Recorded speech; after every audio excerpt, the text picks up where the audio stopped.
ഇന്നത്തെ വാർത്താ ദിനത്തെ ഞെട്ടിച്ചത് MDMA വിഴുങ്ങിയ യുവാവ് മരിച്ച സംഭവമാണ്.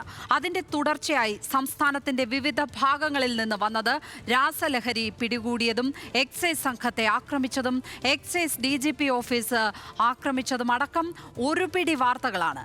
രാസലഹരി നാടിനെ വിഴുങ്ങുന്നു എന്നതിന് ഇന്ന് ഒറ്റ ദിവസം പുറത്തുവന്ന 5 സംഭവങ്ങൾ സാക്ഷ്യം പറയുന്നതാണ്. കഴിഞ്ഞ ദിവസങ്ങളിൽ മാരക മയക്കുമരുന്നുകളുടെ ലഹരിയിൽ സഹോദരനെ, അച്ഛനെ, അയൽവാസികളെ ഒക്കെ കൊലപ്പെടുത്തിയവരെ കുറിച്ച് കേരളം ഞെട്ടലോടെയാണ് കേട്ടത്. ഇന്ന് രാവിലെ MDMA വിഴുങ്ങി യുവാവ് മരിച്ചു എന്ന വാർത്ത കൂടി പുറത്തുവരികയാണ്. കോഴിക്കോട് താമരശ്ശേരി സ്വദേശി ഷാനിദാണ് മരിച്ചത്. ഇന്നലെ പോലീസ് പട്രോളിംഗിനിടെ ഓടി രക്ഷപ്പെടാൻ ശ്രമിച്ച താമരശ്ശേരി സ്വദേശി ഷാനിദ് കൈവശമുണ്ടായിരുന്ന MDMA വിഴുങ്ങി. തുടർന്ന് പോലീസ് ഷാനിദിനെ താലൂക്ക് ആശുപത്രിയിൽ പ്രവേശിപ്പിച്ചു. എന്നാൽ പിന്നീട് ഗുരുതരാവസ്ഥയിലായ ഷാനിദിനെ കോഴിക്കോട് മെഡിക്കൽ കോളേജ് ആശുപത്രിയിൽ പ്രവേശിപ്പിച്ചെങ്കിലും അവിടെ അദ്ദേഹത്തിന്റെ മരണം സംഭവിക്കുകയായിരുന്നു. MDMA വിഴുങ്ങി യുവാവ് മരിച്ചെന്ന വാർത്തയ്ക്ക് പിന്നാലെ വന്നത് വയനാട്ടിൽ MDMAയുമായി 3 യുവാക്കളെ പോലീസ് പിടികൂടി എന്ന വാർത്തയാണ്. കൽപ്പറ്റ പഴയ ബസ് സ്റ്റാൻഡിന് സമീപമുള്ള ടൂറിസ്റ്റ് ഹോമിൽ നടത്തിയ റെയ്ഡിലാണ് 6.25 ഗ്രാം MDMA പിടികൂടിയത്. കൽപ്പറ്റ സ്വദേശി സോബിൻ കുര്യാക്കോസ്, മുട്ടിൽ സ്വദേശി മുഹമ്മദ് അസനുൽ ഷാദുലി, കടിയാമ്പറ്റ സ്വദേശി അബ്ദുൽ മുഹമ്മദ് ആഷിഖ് എന്നിവരെയാണ് അറസ്റ്റ് ചെയ്തത്. രാസലഹരിയിലെ ഓരോ വാർത്തയും നാടിനെ ഞെട്ടിക്കുമ്പോൾ മകനെ മറയാക്കി സ്കൂൾ വിദ്യാർത്ഥികൾക്ക് മയക്കുമരുന്ന് കൈമാറിയ പ്രതി പിടിയിൽ എന്ന വാർത്തയാണ് തിരുവല്ലയിൽ നിന്ന് വന്നത്. പ്ലാസ്റ്റിക് കവറിൽ പൊതിഞ്ഞ ലഹരി മരുന്ന് സെലോ ടേപ്പ് ഉപയോഗിച്ച് മകന്റെ ശരീരത്തിൽ ഒട്ടിച്ച് വിൽപ്പനയ്ക്ക് എത്തിച്ചയാളാണ് പിടിയിലായത്. 6 മാസമായി പ്രതി നിരീക്ഷണത്തിലായിരുന്നു എന്ന് എക്സൈസ് സംഘം പറഞ്ഞു.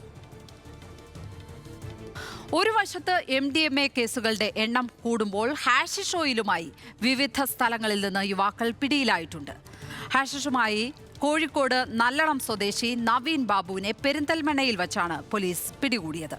മൂന്നാറിലേക്ക് ടൂർ പോയ യുവാക്കളിൽ നിന്ന് 17 ഗ്രാം ഹാഷിഷ് ഓയിലും കഞ്ചാവും പിടികൂടി. ലഹരിക്കെതിരായ നടപടി ശക്തമാക്കിയതോടെ എക്സൈസ് ഉദ്യോഗസ്ഥർക്കെതിരായ ആക്രമണവും പതിവായിരിക്കുകയാണ്. കളമശ്ശേരിയിലെ എക്സൈസ് DIG ഓഫീസിന് നേരെ കല്ലേറുണ്ടായി. കേസിൽ കോഴിക്കോട് മുക്കം സ്വദേശിയെ പോലീസ് അറസ്റ്റ് മാനന്തവാടിയിൽ വാഹന പരിശോധന നടത്തുന്നതിനിടെ എക്സൈസ് ഓഫീസർ ES ജയ്മോനെ ബൈക്കിടിപ്പിച്ച് വീഴ്ത്തി. കൊച്ചിയിൽ ഏതായാലും ഇത്തരം ലഹരി മാഫിയയുടെ ആക്രമണ പരമ്പരകൾ ഉള്ളതായാണ് നമുക്ക് കാണാൻ കഴിയുന്നത്. ആക്രമണങ്ങൾ വർദ്ധിക്കുന്ന കാഴ്ചയാണ് ഈ ദിവസങ്ങളിൽ കാണുന്നത്. വിവരങ്ങളുമായി news Malayalam news editor Lijo Varghese ചേരുകയാണ്. ലിജോ, ലഹരി വല്ലാതെ കേരളത്തെ പിടിമുറുക്കുന്നു എന്ന് തന്നെയാണ് ഈ സംഭവങ്ങൾ സൂചിപ്പിക്കുന്നത്. ഇന്ന് ശരിക്കും തുടക്കത്തിൽ പറഞ്ഞതുപോലെ നമ്മളെ ഞെട്ടിച്ചത് ആ MDMA ഒരു യുവാവ് വിഴുങ്ങി എന്നുള്ള വാർത്തയാണ്. അതിനെ തുടർന്നുള്ള അയാളുടെ മരണം. ഇത് പോസ്റ്റ്മോർട്ടം റിപ്പോർട്ട് അടക്കം പുറത്തേക്ക് വന്നിട്ടുണ്ടോ? എന്താണ് നമുക്ക് ലഭിക്കുന്ന വിവരങ്ങൾ? മാത്രമല്ല, ഈ കേസുകളെ മൊത്തമായി പരിശോധിക്കുമ്പോൾ എത്ര വലിയ ആഴത്തിലാണ് കേരളത്തിൽ ലഹരി മാഫിയ പിടിമുറുക്കിയിരിക്കുന്നത് എന്ന് നമ്മൾ മനസ്സിലാക്കണം.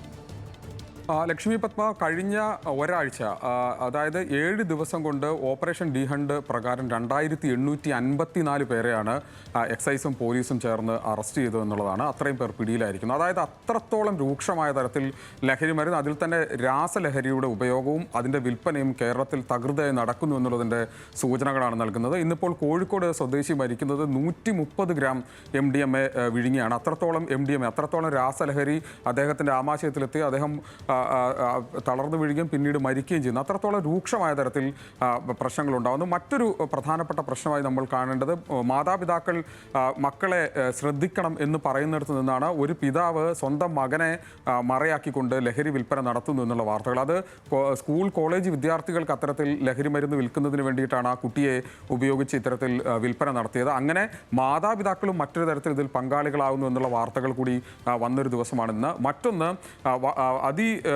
രൂക്ഷമായ തരത്തിൽ വിമർശനങ്ങൾ വന്നതിനെ തുടർന്ന് പോലീസും എക്സൈസും ഉണർന്ന് പ്രവർത്തിക്കുന്ന ഒരു ഘട്ടം കൂടിയാണ്. വിവിധ സ്ഥലങ്ങളിൽ ഇത്തരത്തിൽ പരിശോധനകൾ നടക്കുകയും അറസ്റ്റ് നടക്കുകയും ചെയ്യുന്ന ഒരു സാഹചര്യം. ആ സമയത്താണ് രണ്ട് ആക്രമണങ്ങൾ. ഒന്നുണ്ടായത് വയനാട്ടിലാണ്. വയനാട്ടിലെ മാനന്തവാടിയിൽ എക്സൈസ് ഓഫീസർക്കെതിരെ ആക്രമണം ഉണ്ടാകുന്നു. അയാളെ ബൈക്കിൽ വന്ന ആളുകൾ ഇടിച്ചു തെറിപ്പിച്ച് പോയ സാഹചര്യമുണ്ടായി.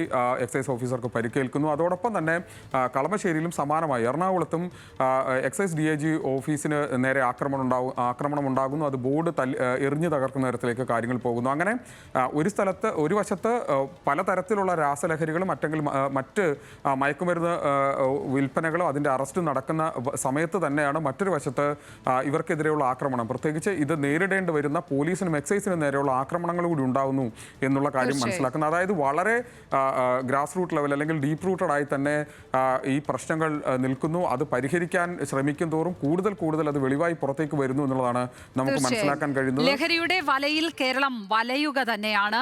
സംസ്ഥാനത്തിന്റെ ക്രമസമാധാനത്തെ വല്ലാതെ ബാധിക്കുന്ന വിധത്തിൽ ഈ ലഹരി കേസുകൾ എന്ന് പറയുമ്പോൾ ലഹരി ഉപയോഗിച്ചുകൊണ്ടുള്ള അതിക്രമങ്ങൾ വർദ്ധിക്കുന്ന കാഴ്ചയാണ് നമ്മൾ ഈ ദിവസങ്ങളിലെല്ലാം തന്നെ കണ്ടത്.